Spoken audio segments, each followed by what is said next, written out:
are having a great day today. I am having an absolutely fantastic day, having just seen Frozen 2 twice, and let me tell you, it absolutely lives up to the hype. Now, I did a video a little bit earlier that is just kind of a generic review. There's no spoilers. It actually came out, I did release it before this one, so you might have seen it already. I'm going to tell you right here, right now, spoilers abound in this video. So if you don't want to know anything about the movie, stop watching right now. Okay? This is your last warning. There will be spoilers. Good? Okay. So I'm not going to go through everything that I went through in the last video. If you want to know what I talked about, you can go watch it. It's probably not nearly as long as this video is going to be. Some of the things I talk about will overlap. So I do have a few notes here, and I'm kind of doing this off the top of my head, so we'll just see how coherent I sound. It's also really late at night, and I'm trying to get this out as soon as possible. So, going into the plot, now I'm not giving away the ending, I'm not going to do that kind of spoilers, but I will talk a little bit more about what happens. So, from the previews, we know that there is this enchanted forest north of Arendelle in a land called North Uldra, and that it's been separated from the rest of this world by this mysterious fog. Well, in the movie we learn that Anna and Elsa's grandfather, King Runard, actually made a trip up there with a delegation from Arendelle, and they gave a gift to the people of North Uldra in this dam that was supposed to help, basically help the people there, with their water and take care of their land better. And then we learned that something happened, we don't know what, in the beginning of the movie. Again, I'm not giving away the ending, but something happened and fighting broke out between the Arendellians and the North Uldra, and the enchanted forest was cut off. And what we find out that is there are spirits that inhabit North Uldra, and they represent the four elements. So earth, water, fire, and air. And so there are all these spirits. And we had kind of gotten a hint that this was going to be part of this movie. We knew that magic was going to really come into play. And it's, there's been a lot of discussion about, the four elements and what those have to do. Well, those are a really big part of the movie and a part of life in North Uldra. So, something threatens Arendelle.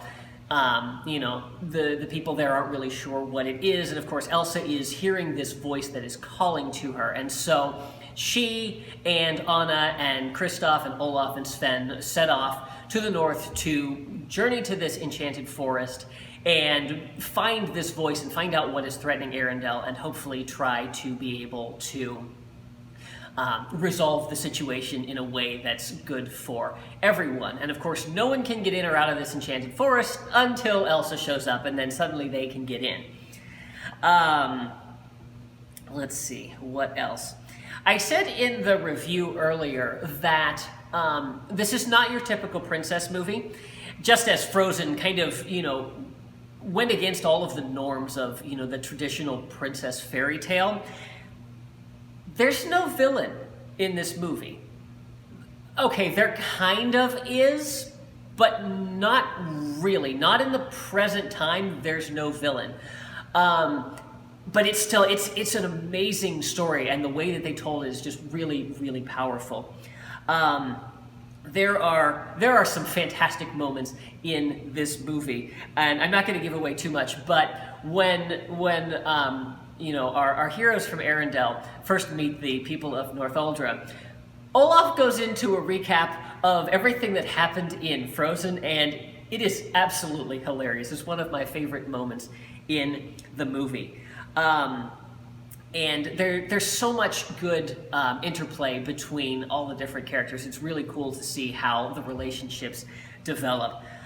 One of the other things that I love is seeing Elsa in action. She is an absolute powerhouse, and in the trailers we kind of got to see her going up against this water spirit, which is this Lauck, which takes the form of a horse.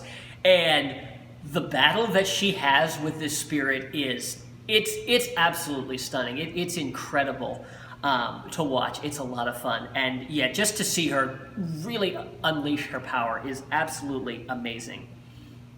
Let's see, what else? So of course I want to talk about music, because music is my whole thing with Frozen.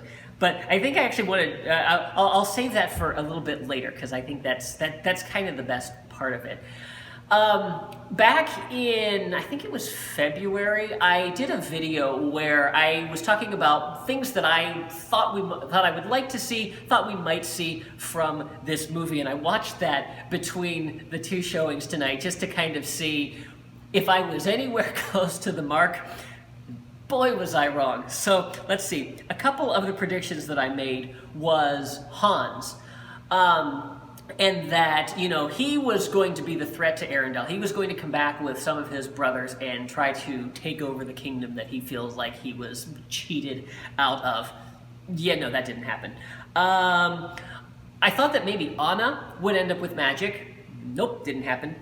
And I thought that the kind of the flip would happen, where Anna saved Elsa in the first movie. I thought those roles might be reversed and Elsa would end up having to save Anna, and that didn't happen either. I won't say any more than that, because again, I'm not giving away the whole ending. But I will give you one little preview for the ending. So we've seen we've seen the different dresses and the different outfits that they have in this movie, and we've seen a number of them in the different previews and the different clips that have been released. However, both Anna and Elsa have a dress that is not revealed in anything that has come out so far, and it's really important. So I'm just going to leave it with that. So let's talk about the music. So there are 7 new songs, and there's a reprise of Reindeers Are Better Than People from the original. And it's really kind of cool that they tied that original song back in, kind of tied the two movies together.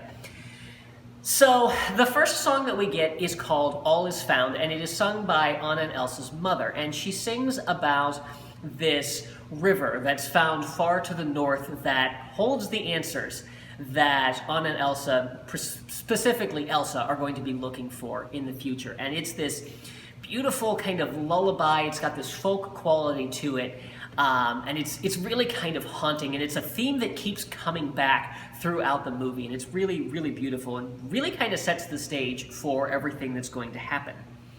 I'm looking at my phone like the songs are listed on here. The songs are not listed on here. They're all in my head.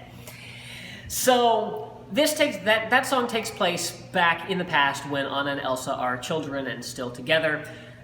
If I understand the scene right, it happens the night that the accident happens.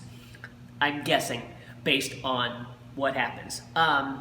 So then we flash forward to the present time, and it is fall. There's I think an autumn festival that is going on, and the kind of the big introduction song, like we had for the first time in forever in Frozen. So we have Some Things Never Change, and it starts off with Anna and Olaf, and it goes through and everybody has a verse. So Kristoff and Sven have their own verse, and then Elsa sings, and she sings a melody that is completely different from anyone else. And then there's the whole chorus with the town, and it's really kind of cool that we get some chorus in a number of these songs.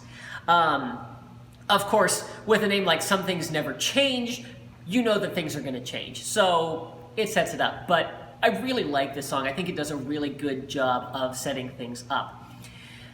The next song is Elsa's big song, and this is one that actually has been put out for a little while now, and of course that song is called Into the Unknown, and I think this is the one that they kind of build as the next Let It Go. It's really good, but it's not Let It Go. But this is where Elsa is hearing this voice, and she is initially fighting against this voice. She doesn't want to hear this. She doesn't want to be taken away from everything she loves. But there's a part of her that knows, that feels like she doesn't belong in Arendelle, that she's meant for something more. She's the only person with magic, and she's feeling her power getting stronger and stronger. and there is this yearning for something new in her life, and it is a great song. It's an awesome song, and it kind of sets up the journey that everyone is going to go on. At the end of this song, she kind of ends up on this cliff, and this is where all these diamonds appear, and then things start to go wrong from that point. So let's see. The next song, I'm having to do this off the top of my head. The next song is Olaf's song. It's called When I Am Older. I think it's called When I Am Older. If I'm wrong, I'll put the correct title up on the screen. So this song happens shortly after they end up in the Enchanted Forest, and Olaf has kind of gotten separated, and he's experiencing a lot of new things, and he's like, I'm going to understand this all later, and this will all make sense, and nothing's scary. And this is the song where there's a little bit of organ music kind of weaved in. It's kind of used in a novelty sense. It's not pervasive throughout the whole song, but it is there, and it's really cool. So there's organ music in Frozen. Yay! Following that is the reprise of Reindeers Are Better Than People, which then goes right into Kristoff's song, which is Lost in the Woods, and it is a 80s style power ballad, and you wouldn't think that it would fit the kind of the overall mood of Frozen. It's certainly not the time period, but they actually did a really good job of incorporating it into the scene. And so Kristoff is kind of at this crossroads. He has attempted to propose to Anna a number of times, and it hasn't gone well. And so he's trying to figure out what his relationship with Anna is, and he sees Anna's concern for Elsa, and Anna really kind of ignoring everything else, not really ignoring everything else, but really focusing on taking care of her sister, and he feels like maybe he's being pushed aside for her, and so he's just wondering if she truly still cares and if they're meant to be together. The next song is Show Yourself, and this is Elsa's second song. This is the let it go for this movie. I've been listening to the soundtrack. It was released about a week ago, and I've been listening to it pretty much nonstop since then. This is absolutely my favorite song. It is so powerful. It actually culminates in a duet between Elsa and Iduna, and Elsa finally kind of figures out who she is, and it's just, this song is so powerful. I don't even know how to adequately describe it with words. I was in tears. The visuals are just so gorgeous in this scene, and to really see Elsa realizing her full potential and what her place in the world is absolutely amazing. It's not the last song though. The last song is Anna's song, and it's called The Next Right Thing. And I don't really want to say too much about this song because it's starting to give away really important details to the movie. It's pretty heavy. If you can certainly listen to it ahead of time. Anna's pretty upset, and she is trying to figure out how to go forward when her world seems to be crumbling down around her. It is a gorgeous song, and I think is really, really powerful and really moving in the story. So that's all of the new songs. Covers are coming soon. Show Yourself is definitely going to be the first one that I do. I'm waiting for the sheet music, which is being very slow to be released. But know that is coming very soon. And if you have ones you want me to do, let me know down in the comments. Let me know what your favorite song is. If you've listened to them or if you've seen the movie, would love to hear your feedback on that. So I think that's just about it for this review. I will say one of the things that I had predicted in my earlier video was that there was going to be something that would very clearly set up Frozen 3. In an interview a couple of weeks ago, Jennifer Lee, who is one of the directors, was asked about Frozen 3, and her response was, "Ask me about that in a year." Kristen Anderson Lopez, who is one of the songwriters for Frozen, put out a tweet a couple of days ago that said, "You'll have this soundtrack on loop until 2023," which got people going, what's coming out in 2023? Oh, there's an unnamed Disney animated film. Is it Frozen 3? We don't know. I think that the story certainly wrapped up, but I think that there is more to this world that can be explored. So I think that they have done a very good job of leaving the possibility of continuing this story. Obviously, these characters have become much loved around the world, and this story has really struck a chord with many people, and I think Frozen 2 is definitely going to do that as well.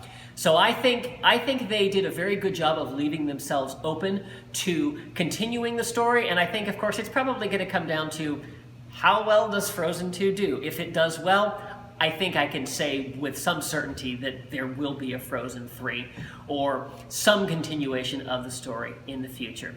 So that's all I have for now. This has probably been a very long-winded video, and if you've stuck with me all the way, thank you.